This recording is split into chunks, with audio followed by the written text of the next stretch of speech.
In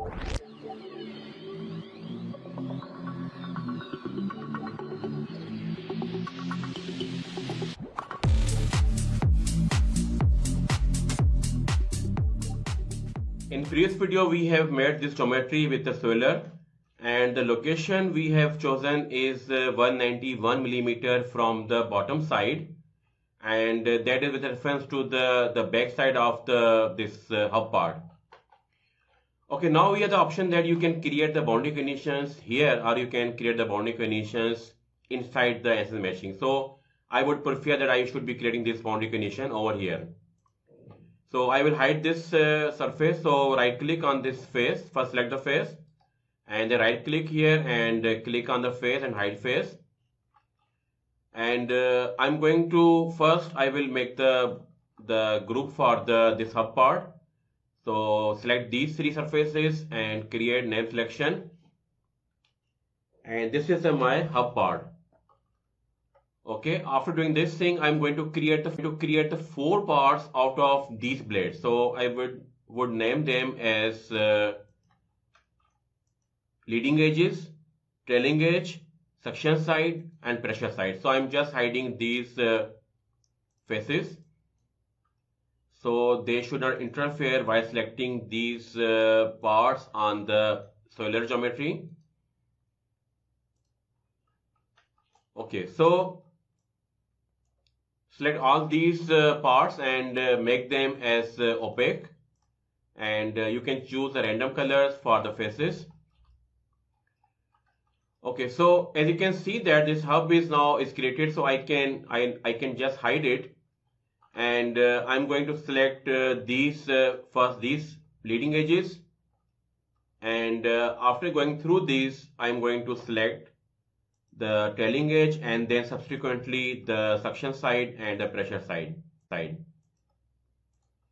And the pressure side of any turbomachinery or any blades is a side where the pressure will remain constant, and suction side is a side where the velocity will increase flow to the maximum value, and then it will again come back to the value which we get on the pressure side.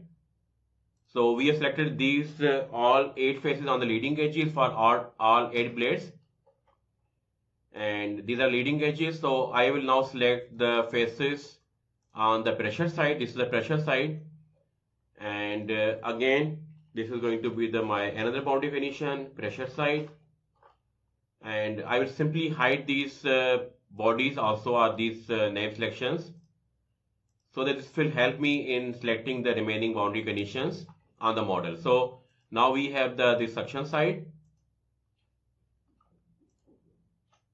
and so select all these 8 faces name selection. And why we are going to create boundary condition in the space claim, because this will be much easier, and if you make any changes in the location of the geometry, these boundary conditions will remain there same.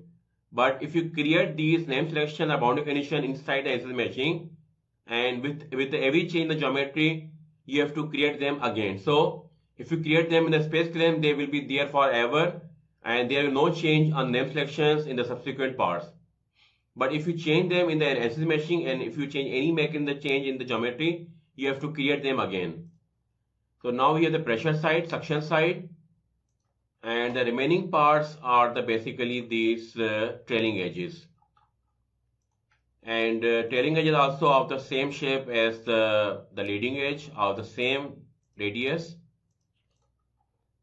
And usually speaking, radius. And usually speaking, we can have the flat type of the trailing edge in most of the cases, but here we have chosen to create this type of geometry. But you can also go for the aerofoils, you can also go for the pointed or the sharp trailing edges. And as I told you earlier, this is my arbitrary geometry. This is just for demonstration purpose, and this is for learning purpose. And once you learn it, then you can. Okay, so this part is remaining here, and again click on create name selections, and this is my trailing edge. And now I can display again all the surfaces, and make sure that you will hide the swirler part, which is basically is the separating that part from the main geometry of the mixing elbow. Okay, so now let me hide this face again. And now you can see that we have these boundary conditions, and these boundary conditions are the trailing edge, for example, and also we have the suction side, we have the pressure side, and we have the leading edge. Now we will transfer this geometry into the ANSYS meshing, and we will keep the same parameters as we did for the previous case. So close this space clamp window and right click on the mesh tab for the full model which we created in the last video, and click on duplicate, and don't make connection with this old geometry, and just wait for the ANSYS meshing cell to be created inside the ANSYS workbench project. And this has been created, so just make the connection between geometry and the meshing cell, and double click on the mesh, and this will open the ANSYS workbench meshing module, and also put the proper name for this cell as well. So after opening this, I will rename this cell as well.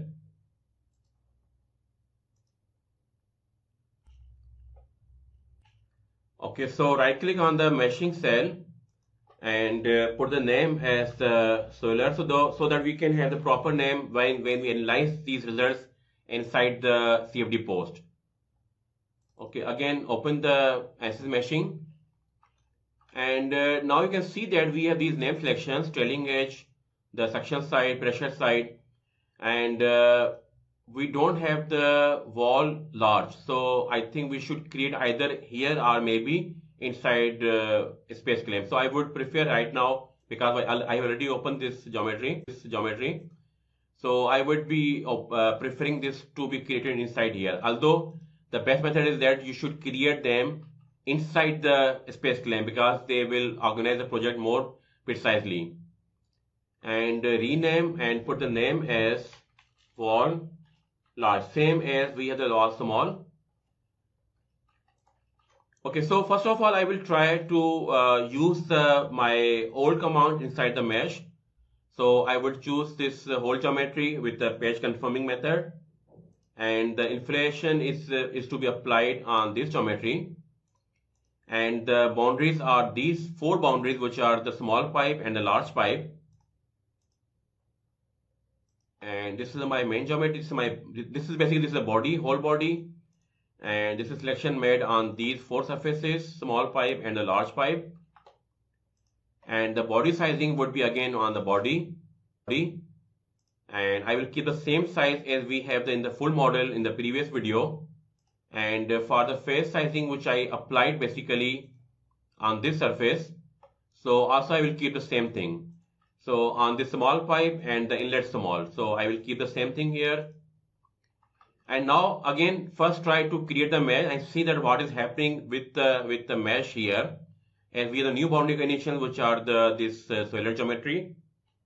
Okay, so you can see that number of elements are increased from the 0.1 million or 1 lakhs to the 1.159 million, and this is because of geometry of swirler. So, and also you can see we have this lightning sign. This means that the mesh has not been completed successfully, and there are some issues in the mesh. This is because of, very obvious, is because of the geometry of swirler.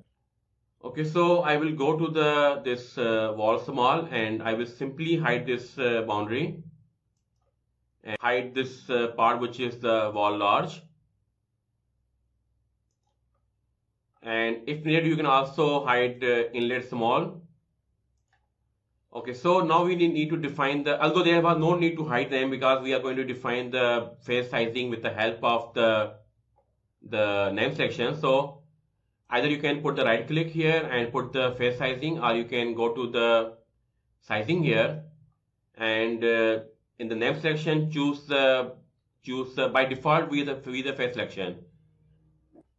But if you want to go for some body sizing, then you can choose the body. But right now I'm going to use the name selection, so you can type the name here, or n, only n here, and name selection I will start with the hub. And for the hub, I have selected the size as 0.001. That is obviously after the many trials. So this is the optimum size I think is best for this geometry. But you have to keep in mind that whenever you want to solve any CFD problem, you have to make the measurement analysis. And in the measurement analysis, you have to create three meshes: the coarse, which is the, let's say, current mesh, and then the medium, and then the fine. Or you can go back to the some lower mesh size. You can call that mesh as a coarse mesh. This mesh can be named as a medium mesh, and then the fine mesh. And the change between the two meshes should be double. So number of nodes from coarse mesh to the medium mesh should be double. So if the one mesh has a 1 million nodes, second mesh should have the 2 millions, and then the next mesh should have the 4 million. So factor of 2 is always multiplied. So I have decided this size for the this hub part, which is a combination of this dome, this straight cylinder, and then surface on the outlet or the back side of the this swirler geometry. Again, I'm going to put the sizing, and this time again the name selection. So just type N from the keyboard, and this time I'm going to use the leading edge. So I will just simply type the L, and the size for leading edge is 0.004. So 0.004 for the leading edge, which is 0.004, and the same size is basically defined for the trailing edge. So again, name selection and the trailing edge, and the size is 0.004. And next is the sizing for the section side and the pressure side. So again, name selection.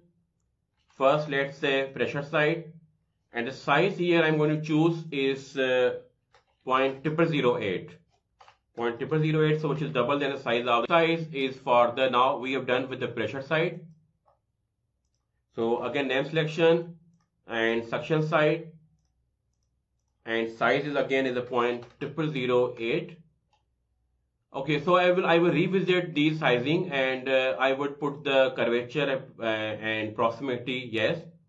So type the Y and select the yes, and go through every these 5 face sizing and type yes for the curvature and for the proximity. So curvature means that for the curvature we will have the smaller size, and proximity means that when there are two surfaces or two bodies are with a very narrow gap, so we can apply the minimum number of nodes. They should be between these two parts. So that gap will be defined by the minimum number of nodes which are defined here.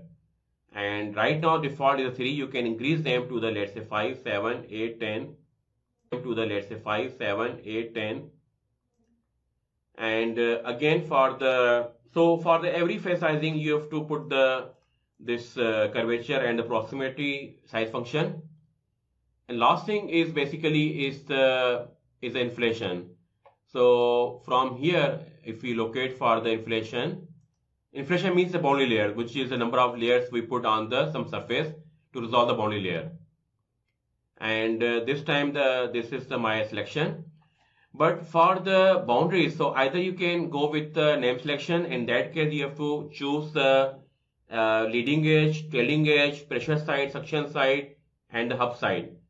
So you have to create the 5 inflation functions here, and that can be cumbersome job. So best method is that you can choose only one inflation, and in the mode choose the box select and draw the box around this geometry. This will be selected automatically. Number of faces are 35, and number of layers are 10, same as we have the inflation for this main geometry. And if you don't create the 10 layers, so what will happen is that at the intersection of these two inflation, the 10 will convert into the 5. So the 5 layers will die out. So there is a stair type of the case for the inflation. So they will reduce gradually from the 10 to the 5. And that will create the unwanted low quality elements, and this is not what we want here. So therefore I will keep the number of layers same for the two functions, for the inflation for the main body and for the swirler body. And now simply click on the generate, and wait for the workbench meshing or ANSYS meshing to complete this process to make the mesh for the whole geometry with the swirler. Okay, so now you can see that this mesh has been generated, and the nodes are 0.87 million. And without swirler, the mesh was, I think, around 1 lakh. For the full model, for the half model, it was around 50,000 nodes. And now you have to make a study that if you reduce the number of nodes, let's say to the 2.2 million or 0.4 million, so the second mesh, the coarse mesh can be the 0.4 million, and this is the medium mesh, let's say the 0.87 million. Next mesh can be around 0.15 or 0.16 million, and then you can compare results that how much this is affecting the results. And if you see the results are not changing between the two meshes or three meshes, then you can go with the less number of nodes or least number of nodes, which may be in the 0.4 million nodes. Okay, so now I want to just inspect the mesh from the inside, and at the same time I want to see the quality. And skewness is maximum with the 0.9, which and it should not go above for the volume, it should not go above the 0.93. It means that this is now it is now inside the proper range. Okay, so the next thing is that I want to see the mesh from inside. So for that I will go to the home menu and click on the section plane. So first I want to see the mesh from this plane, and then maybe from the larger pipe, and also enable the display of the full elements or whole elements. And you can see that this information layer is coming from the main geometry, and it is going towards these blades of swirler, and also on the hub side. And if I make this cut section from the other side, let's say from this side, so I can cut this small pipe into two parts. Right? So I can cut this small pipe into two parts. And you can see the inflation layers or the boundary layer mesh that is coming towards from the main geometry towards this geometry of this swirler, and they are turning very nicely. Okay, so now we are done with this